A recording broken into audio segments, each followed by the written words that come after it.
Well, good evening. Welcome to Bedtime Stories with me, Pastor Michelle. Today is Friday, November 20th, and let's get started with our Woman of the Hour. And our Woman of the Hour is Sojourner Truth.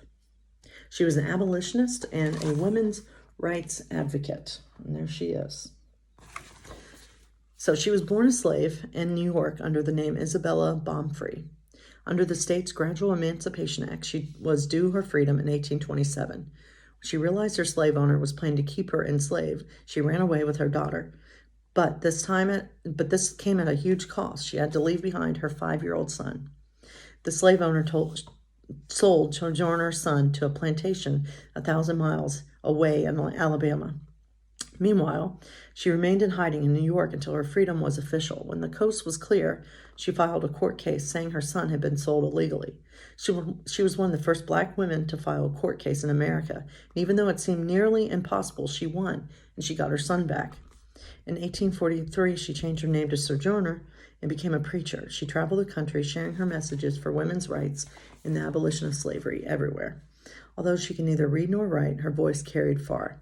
In December 1851, she gave a speech that she made up on the spot. In it, she advocated on behalf of black women who faced the double discrimination of racism and sexism, and had often been left out of the fight for equality. The speech is known by its most famous refrain, "Ain't I a woman?" She went on to encourage African Americans to fight on behalf of the Union in Civil War, for former slaves to be given places to live, and for desegregation of streetcars. She was an advocate and an agitator and a fierce activist for equality. So that is Sojourner Truth. Sorry. So that's so let's hear our Disney story of the night, and it is from Frozen, and it's called A Cool Contest. Today was the annual ice carving contest. "Good morning, Elsa," greeted the crowd. "Welcome to the contest. The rules are simple. Each team will have until the sun sets to finish their sculpture. Then I'll choose the winners. Good luck." So Anna and Olaf picked up their tools and together began chipping away at the ice.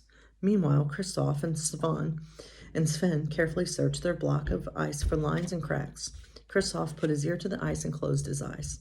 "Okay, Sven, now I know where the ice will break." Nearby, Anna saw Kristoff and Sven carefully start to carve their ice. She stopped and looked down at her own block of ice. She and Olaf had been having so much fun chipping away that their ice didn't look like anything. Anna set down their tools and studied the ice. Suddenly she noticed all the small cracks in the ice. Now she knew where it would break. The friends picked up their tools and started chipping away.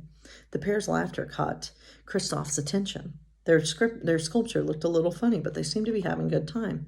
Kristoff looked at his block of ice. "Maybe we don't need to be so careful," Kristoff told Sven. Kristoff used his chisel, and Sven used the sharp points of his antlers. Soon they were laughing too. All too soon the sun set. Elsa looked at Kristoff and Sven's sculpture. She smiled. "It looks like Sven. It's too bad you weren't able to finish." Next, Elsa moved to Anna and Olaf's sculpture. "Well, you finished your sculpture, but what is it?" "It's an Iceman," Olaf said. "Oh, of course," Elsa said politely. Elsa moved from team to team. Finally, she stopped at Olana and Kai's sculpture. They had carved the castle. Elsa turned to the crowd. "Olana and Kai are the winners." "You know," Kristoff told Anna, "I bet we could make something great if we work together." Anna grinned. "You can listen to the ice.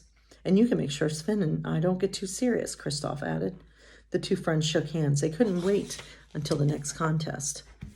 So there you have it, my friends, the Disney story of the night. God bless you all, my friends.